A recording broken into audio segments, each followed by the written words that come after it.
Namaku Aldi. Tahun lalu aku pindah ke sebuah kampung kecil di dekat Rawapening, sebuah danau yang luas dan tenang di Jawa Tengah. Aku dapat proyek kerja di sana, bantu bangun dermaga wisata yang rencananya bakal jadi pusat wisata baru. Pindah ke tempat baru, suasana baru, awalnya sih biasa aja. Warga desa ramah, tempatnya adem, danau itu juga cantik banget kalau sore hari. Airnya memantulkan cahaya matahari kayak kaca raksasa. Awalnya semua berjalan normal. Aku kerja dari pagi sampai sore, terus malamnya biasanya istirahat. Tapi ada satu malam, waktu lembur sampai agak larut, aku iseng jalan ke pinggir danau. Suasana malam di sana sunyi banget. Cuma suara jangkrik, angin pelan yang nyenggol permukaan air, dan sesekali bunyi kodok di kejauhan. Kabut turun pelan-pelan dari bukit di seberang, bikin danau itu kelihatan kayak dunia lain. Aku duduk di atas batu besar, ngerokok pelan, ngelepas, capek. Sambil ngeliat air yang tenang, pikiran rasanya kosong banget. Damai, tapi juga agak merinding, kayak ada yang ngawasin dari balik pepohonan. Tiba-tiba, dari arah danau muncul bayangan. Awalnya samar, kayak kabut yang menggumpal. Tapi makin lama makin jelas. Sosok perempuan berjalan pelan dari arah kabut yang menutupi sisi timur danau. Aku langsung berhenti ngerokok, mata fokus ke arahnya. Dia jalan pelan banget, langkahnya nggak bersuara dan makin lama makin dekat. Dia pakai baju putih panjang sampai menyentuh tanah. Rambutnya hitam panjang, lembut banget kelihatannya kayak disisir rapi. Wajahnya, astaga cantik banget, cantik yang nggak biasa. Bukan cuman parasnya yang bening, tapi ada sesuatu dari tatapannya. Matanya tajam, tapi adem, kayak bisa bikin orang lupa cara napas. Dia berdiri di depanku sebentar, lalu duduk pelan di samping batu tempat aku duduk. Aku yang biasanya cerewet, malam itu malah cuma bisa diem. Jantungku deg-degan, tapi bukan karena takut, lebih ke bingung. Aku yakin tadi nggak ada siapa-siapa. Dari mana dia muncul? Nggak mungkin dari jalan, soalnya aku pasti dengar suara langkah. Lagi pula, ini udah jam 10 malam lebih. Mana ada cewek jalan sendirian ke danau? Aku suka tempat ini. Kamu juga suka? Suaranya pelan banget, nyaris kayak bisikan angin. Tapi entah kenapa, jelas terdengar di telingaku. Aku cuma bisa ngangguk dan senyum kaku. Iya, adem banget di sini, jawabku akhirnya. Dia kenalan, namanya Nyai Sekar. Wajahnya bersinar samar dalam cahaya rembulan. Ada sesuatu yang bikin aku terus pengen lihat dia. Ada ketenangan aneh di sekitarnya. Gak lama kami ngobrol ringan. Tentang danau, tentang malam, tentang desa. Dia ngomong pelan, tapi suaranya ngambang di udara kayak alunan musik yang menenangkan. Malam itu, aku pulang dengan perasaan aneh. Bukan takut. Tapi entah kenapa, otakku gak bisa berhenti mikirin dia. Sosoknya, matanya, cara dia senyum, kayak ada magnet. Besok malamnya, aku balik lagi ke danau, berharap ketemu dia lagi. Dan anehnya, dia emang datang lagi. Dari kabut yang sama, dengan langkah pelan yang sama, dan senyum yang sama. Kami ngobrol lagi. Dia makin terbuka. Katanya dia udah lama tinggal di sekitar danau. Dia suka sendiri katanya, karena tenang. Aku gak banyak tanya. Karena entah kenapa, tiap ketemu dia, pikiranku kayak dibius. Rasanya damai, tenang, dan hangat. Seolah-olah semua beban kerja dan stres hilang begitu aja. Tiap malam, aku makin ketagihan buat ketemu dia. Rasanya kayak pacaran diam-diam. Tapi, makin lama, aku mulai ngerasa ada yang berubah dalam diriku. Badanku sering lemes, padahal aku makan cukup dan gak pernah begadang. Tiap bangun tidur, aku merasa kayak baru selesai lari maraton. Mata berat, kepala pusing. Tapi anehnya, tiap malam aku tetap jalan ke danau. Rasanya kayak ada yang narik, yang paling bikin merinding. Aku mulai mimpi aneh. Mimpi aku tenggelam di danau. Di dasar air, ada banyak tangan yang narik kakiku.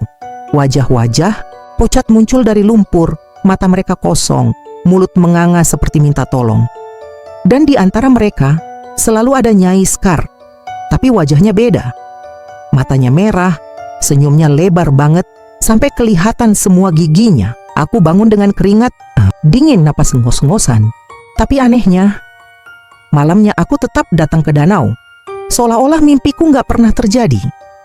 Makin lama, makin sering aku lihat bayangan di permukaan air. Waktu siang, kalau aku jalan di tepi danau, aku bisa lihat kayak ada siluet tubuh di bawah air. Diam aja di sana. Kadang gerak pelan, kadang cuma ngambang. Tapi waktu aku coba fokus, langsung hilang. Teman-teman kerja mulai bilang wajahku pucat. Aku juga mulai sering mimisan tanpa sebab. Tapi aku nggak pernah cerita soal Nyai Sekar ke siapa-siapa. Rasanya terlalu aneh. Dan jujur aja, aku nggak mau dia hilang. Aneh ya, kayak aku udah terlalu terikat sama dia. Sampai suatu malam, kami duduk bareng di batu tempat pertama kali kami ketemu. Dia mandang danau lama banget, matanya sayu tapi juga kosong. Lalu dia bilang, "Kamu udah milikku sekarang." Aku cuma ketawa kecil, pikir dia bercanda. Tapi dia nggak ketawa, tatapannya berubah. Ada sesuatu di sana, kayak bayangan gelap lewat di matanya. Aku nyoba ngelawak buat cairin suasana, tapi dia tetap diam. Lalu pelan-pelan dia berdiri dan jalan ke arah air. Aku refleks berdiri juga. "Hei, kamu mau kemana?" Dia menoleh, senyumnya muncul lagi. Tapi kali ini, senyumnya bikin tengkukku dingin. "Besok, jangan lupa datang lagi. Kita punya banyak cerita." Dan dia masuk ke dalam kabut, hilang. Kayak kabur di telan udara.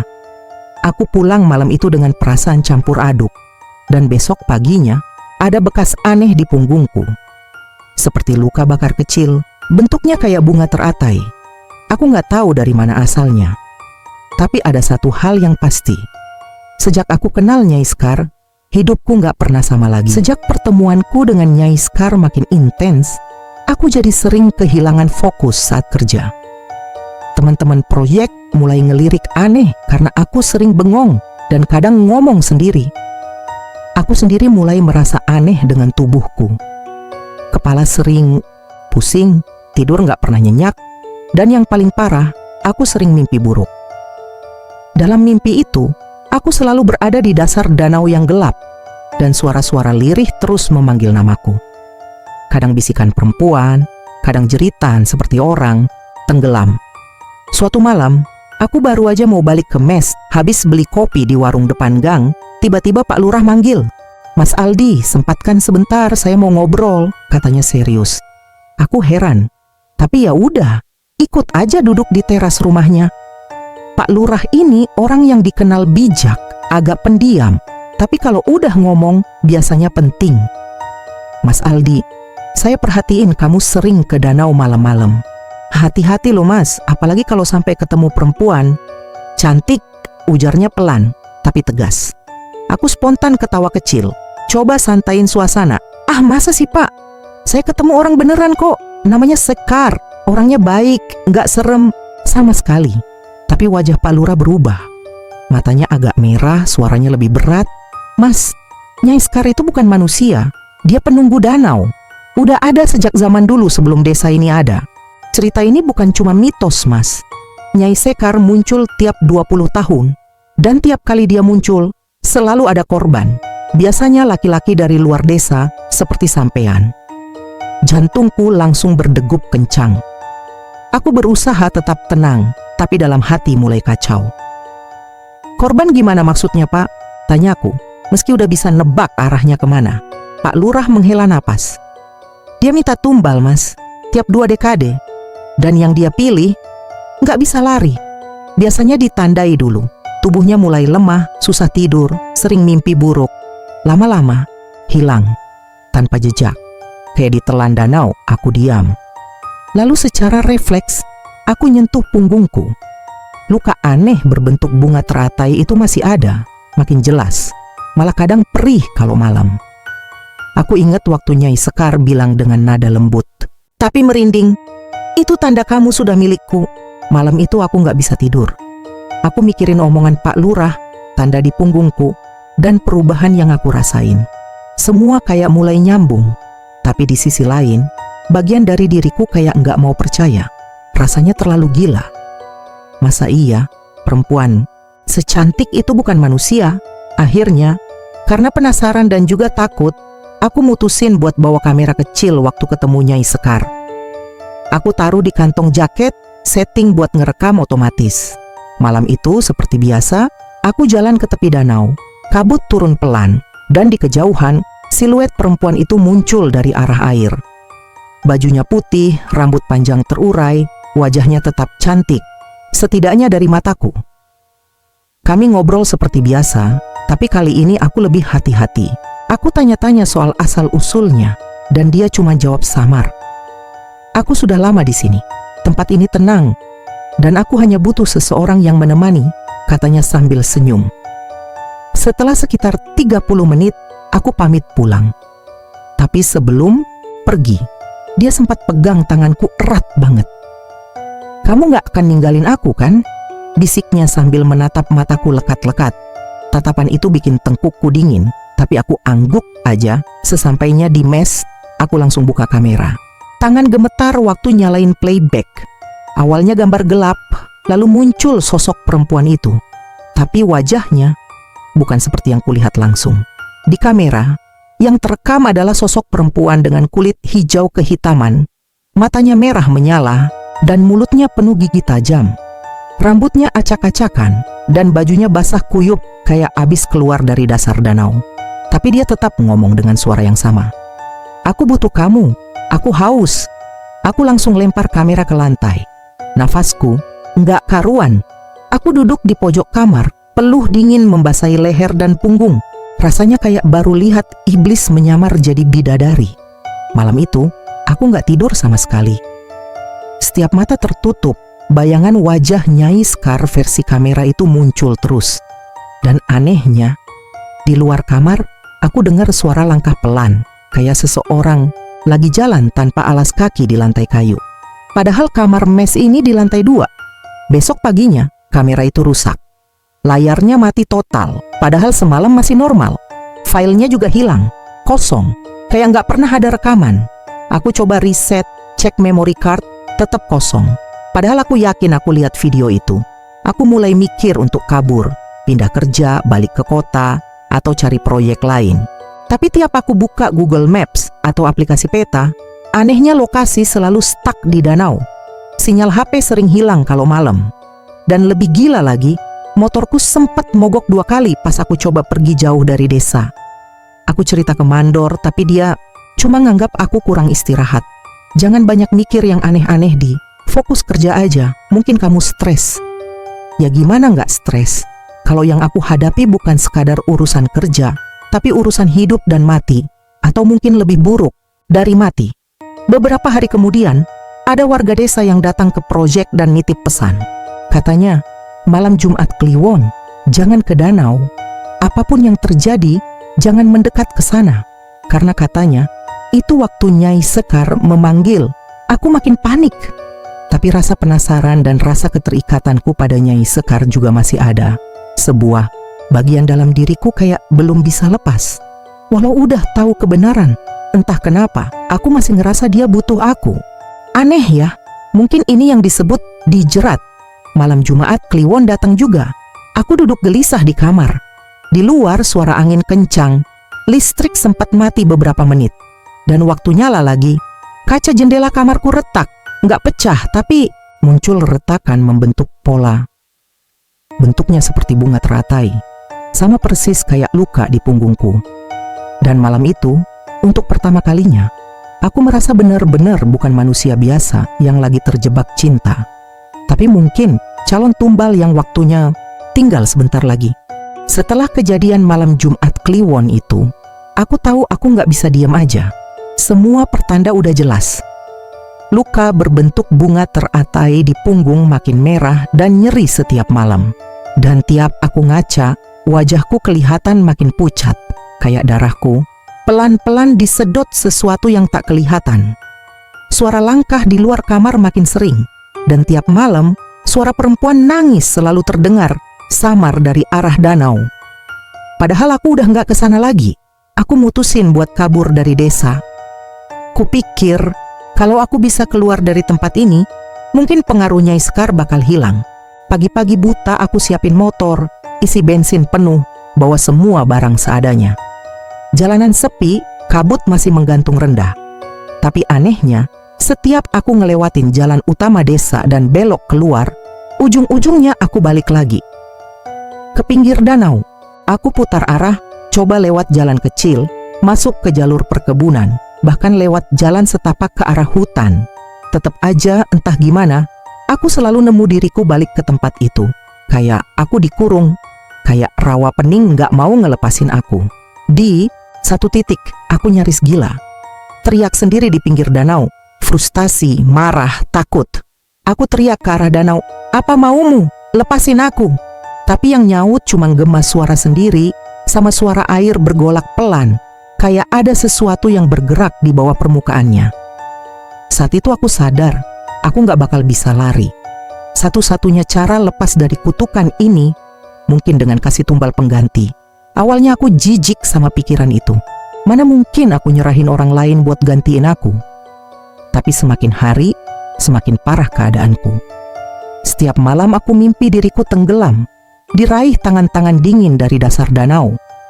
Badanku makin lemas, makan gak enak, tidur cuma 1-2 jam, itu pun selalu mimpi buruk. Lama-lama otakku gak bisa mikir jernih. Perasaan bersalah, takut mati, dan rasa putus asa campur jadi satu. Dan dari semua orang yang terpikir, hanya satu nama yang muncul, Pak Rudi. Pak Rudi itu mantan mandor proyek. Dia yang dulu ngatur semua pembangunan di awal. Tapi semua orang tahu dia korupsi.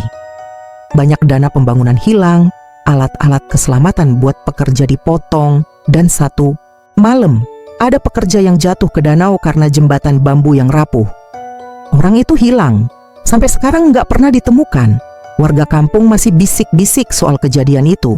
Katanya Pak Rudi ngelak terus, bilang itu kecelakaan, padahal semua tahu dia yang tanggung jawab. Mungkin, pikirku waktu itu, orang kayak dia lebih pantas jadi tumbal daripada aku. Aku masih muda, belum nikah, masih pengen hidup. Dia cuma ninggalin jejak keserakahan dan dosa di proyek ini.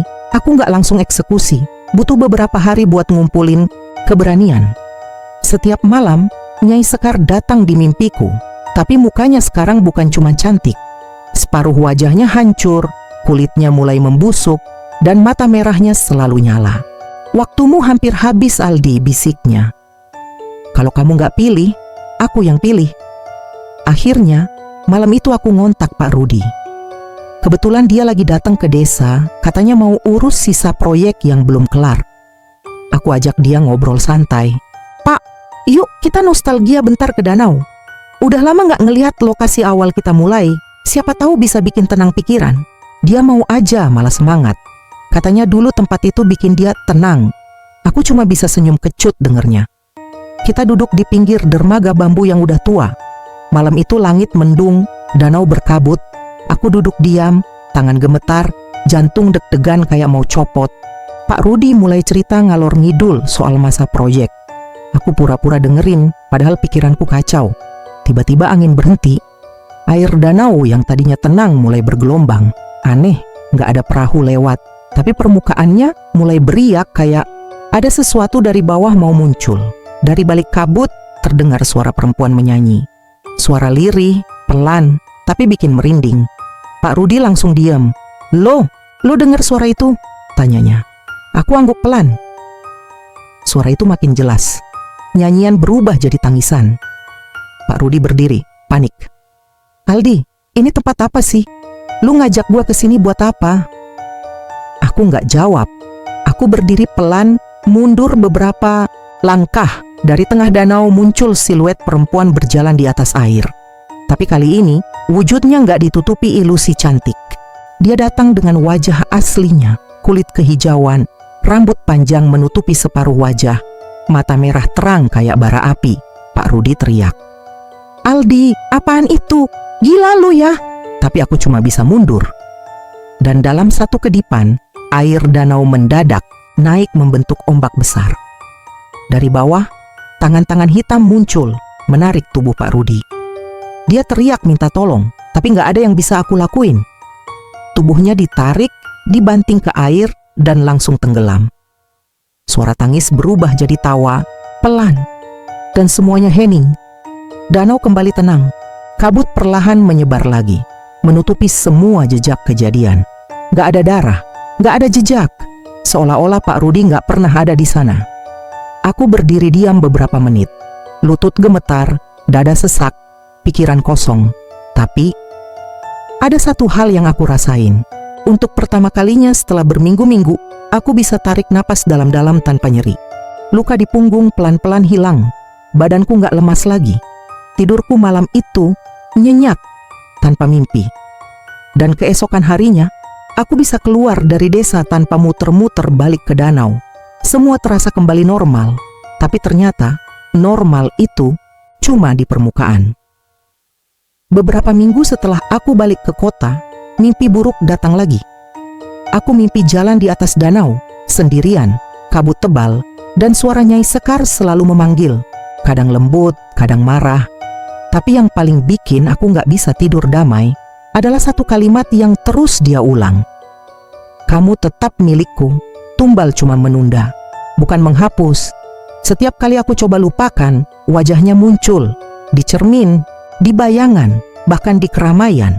Kadang dari sudut mata, aku lihat dia berdiri di pojok ruangan, diam menatapku. Senyumnya masih cantik, tapi matanya kosong dan lapar. Dan aku sadar, gak ada yang benar-benar bebas dari Nyai Rawapening.